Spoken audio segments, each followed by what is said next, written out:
கண்மணி தகவல்கள் சேனல் நேயர்கள் அனைவருக்கும் வணக்கம். இயல்பிலேயே புத்தகம் வாசிக்கும் பழக்கமுடையவர். அதனால்தான் தனது வேலையிலேயே கவனமாக இருப்பார் என்று சொல்கிறது திரைவட்டாரங்கள். கருப்பு வெள்ளை திரையில் துவங்கி வண்ண திரைப்படங்கள், வெப் சீரிஸ் வரை நடித்து பெரும் புகழை தன் வசம் வைத்திருப்பவர்தான் நடிகை லட்சுமி அவர்கள். லட்சுமியின் தந்தை ஊமை படங்கள் காலம் தொட்டே நடிக்க ஆரம்பித்தவர். அத்துடன் நடிகர், தயாரிப்பாளர் என்ற பன்முக திறமையாளர் YV ராவ் அவர்கள். நடிகை ருக்மணி சிறு வயதிலேயே நடிப்பு துறைக்கு வந்தவர். TB ராஜலட்சுமி அவர்களின் ஹரிச்சந்திரா படப்பிடிப்பு மும்பையில் நடந்த சமயத்தில் லோகிதாசனாக நடிக்க ஆள் தேடிய சமயத்தில் பக்கத்து அறையில் பெற்றோருடன் தங்கியிருந்த குமாரி ருக்மணியின் அழகு துருதுருப்பை பார்த்து நடிக்க கேட்டு வாய்ப்பு தந்தார் TB ராஜலட்சுமி அவர்கள். மீண்டும் சில படங்களில் TB ராஜலட்சுமியுடன் படங்களில் நடித்தவர். பிறகு கதாநாயகியாக ஸ்ரீவள்ளி படத்தில் ஆரம்பித்து 100 படங்களுக்கு மேல் நடித்தவர் லட்சுமியின் தாய் குமாரி ருக்மணி அவர்கள். லட்சுமியின் பாட்டி நுங்கம்பாக்கம் ஜானகி அவர்கள் மேடை நாடக நடிகை. லட்சுமி தற்போது 3ஆம் தலைமுறை நாயகி. பள்ளிகளில் நடைபெறும் நாடகம் மற்றும் நடன நிகழ்ச்சிகளில் தவறாமல் கலந்து கொண்டு திறமையை நிரூபித்ததுடன் பரிசையும் தட்டிவிடுவது லட்சுமி அவர்களின் வழக்கம். 1961இல் ஸ்ரீவள்ளி திரைப்படத்தில் 9 வயதில் சிறுவயது பெண்ணிற்கே இருக்கும் குறும்புத்தனத்துடன் நடித்து வியப்பை ஏற்படுத்தியவர் லட்சுமி. 1968இல் 16வது வயதில் ஜீவனாம்சம் படத்தில் கதாநாயகியாக அறிமுகமாகி திரைப்பயணத்தை துவக்கினார்.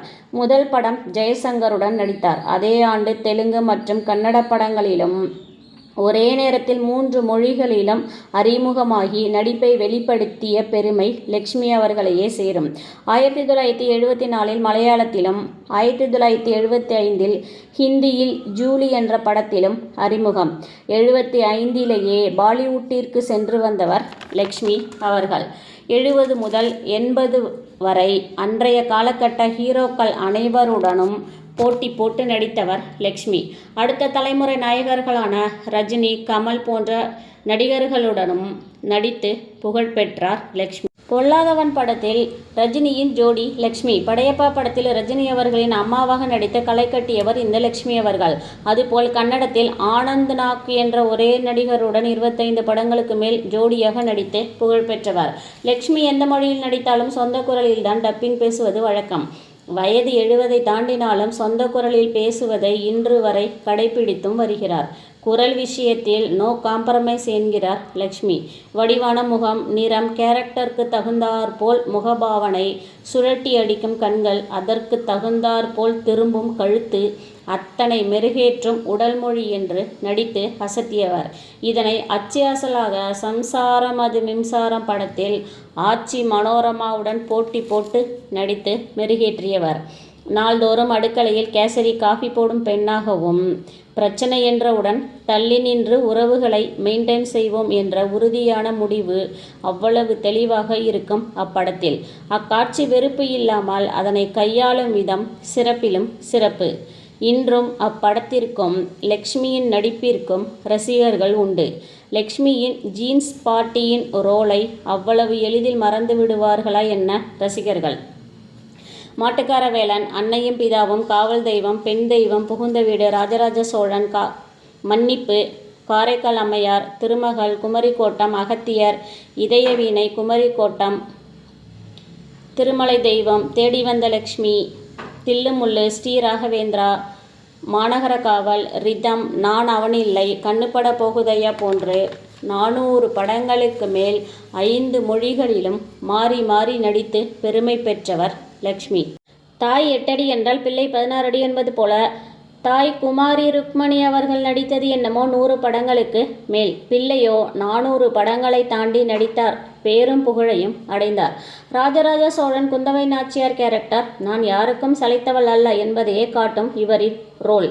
இவர் துணிச்சல் மிகு பெண்ணாக பலராலும் பேசப்பட்டாலும் அதற்கு ஒரு சிறப்பான சம்பவம். எம்ஜிஆர் அவர்களுடன் ஜோடி போடும் நடிகைகள் யாரும் முத்து அவர்களுடன் ஜோடி சேர்ந்து நடிக்க மாட்டார்கள்.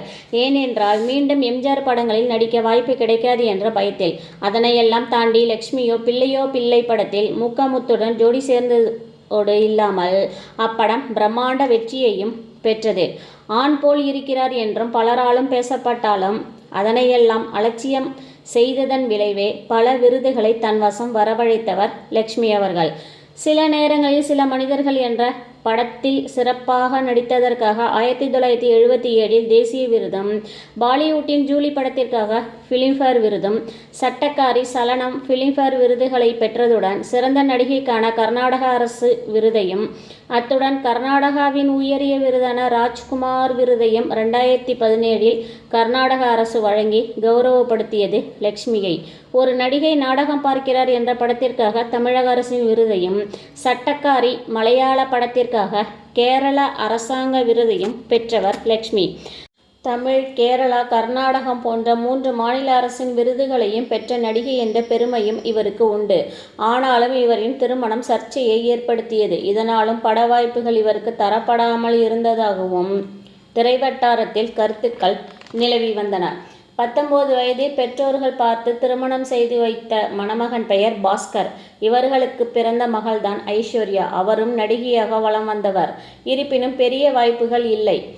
ஐஸ்வர்யா 4ஆம் தலைமுறை நாயகி. ஒரே வீட்டில் 1974 விவாகரத்து பெற்ற 1975 சட்டக்காரி படத்தில் தன்னுடன் நடித்த மோகன் சர்மாவை திருமணம் செய்து கொண்டார் லட்சுமி. அவருடனும் கருத்து மோதல், விவாகரத்து ஆனது.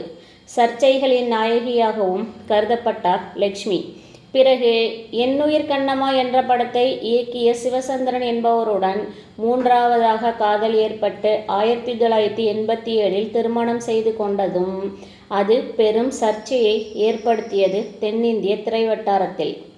இருப்பினும் இவர்கள் சம்யுக்தா என்ற ஒரு மகளை தத்தெடுத்து வளர்த்து வரும் நிலையில் 2வது கணவர் மோகன் சர்மா அவ்வப்போது லட்சுமியை பற்றி தவறாக கூறி வருகிறார். பலர் இதனை கண்டித்தாலும் சிலர் உள்ளதை தானே சொல்கிறார் என்றும் கூறி வருகின்றனர். இருப்பினும் லட்சுமி இதனையெல்லாம் பற்றி கவலை கொள்வதே இல்லை. அவர் வேலையில் மட்டுமே தெளிவாக இருக்கிறார். நன்றாகவும் விரைவிலும் பலவிதமான உணவுகளை செய்யும் அளவு சமையலில் திறமை பெற்றவர் லட்சுமி. சில நேரங்களில் சில மனிதர்கள் என்ற படத்தை பீம்சிங் அவர்கள் லட்சுமியை வைத்து எடுக்க நினைத்தார். லட்சுமியிடம் கதையும் சொல்லியாயிற்று. ஆனால் லட்சுமி அப்போது பிஸியாக இருந்ததால் நேரம் கிடைக்கவில்லை. இதனால் பீம்சிங் அவர்கள் எதுவும் லட்சுமியை சொல்லவில்லை. அப்பொழுது மறைந்த முன்னாள் முதல்வர் ஜெயலலிதா அவர்களிடம் கதையை சொல்லி சம்மதம் பெற்றார் எழுத்தாளர் ஜெயகாந்தன் அவர்கள். ஆனால் கடைசியில் பீம்சிங்கின் விருப்பப்படி லட்சுமி தான் நடித்தார். ஒரு விதவையின் பரிதாப நிலையை லட்சுமி தனது கேரக்டர் மூலம் வெளிப்படுத்தியிருப்பார் இப்படத்தில். லட்சுமியின் சிறுவயது ஆசை போலீஸாக வேண்டும் என்பது. ஆனால் அது முடியாமல் போனது. அவர் சில திரைப்படங்களில் போலீஸாகவும், கலெக்டராகவும், வக்கீல் போன்ற ரோல்களையும் மிக சரியாக செய்து ஸ்கோர் செய்தவர்தான் நடிகை லட்சுமி அவர்கள். இது போன்ற ரோல்கள் கிடைத்தால் எனக்கு கொடுங்கப்பா, காசு கூட வேண்டாம், நடித்து தருகிறேன். இப்படி நடித்தாவது எனது ஆசையை நிறைவேற்றிக் கொள்கிறேன் என்றும் கூறுவாராம் நடிகை லட்சுமி அவர்கள். ஸ்வீட் காரம் காஃபி வெப்தொடரிலும் நடித்தார். ஓரிரு படங்களிலும் நடித்து வரும் லட்சுமி அவர்கள் டைரக்டர் வாய்ப்பு தந்தால் கூட மிகவும் பிடித்ததை மட்டுமே ஏற்றுக்கொண்டு போதும் என்றும் சின்னத்திரையில் நிகழ்ச்சிகளை தற்போது தொகுத்து வழங்கியும் வருகிறார். நடிகை லட்சுமி என்ற வெங்கட மகாலட்சுமி அவர்கள் மழலையர் பட்டாளம் என்ற ஒரே ஒரு திரைப்படத்தை மட்டுமே இயக்கி அதை வெற்றி படமாக்கிய பெருமையையும், வெற்றி படத்தை இயக்கிய இயக்குனர் வரிசையிலும் இருக்கிறார் நடிகை லட்சுமி அவர்கள். தொடர்ந்து இணைந்திருங்கள் கண்மணி தகவல்கள் சேனலுடன். லைக் செய்யுங்கள், ஷேர் செய்யுங்கள், கமெண்ட் செய்யுங்கள், சப்ஸ்கிரைப் செய்யுங்கள். நன்றி, வணக்கம்.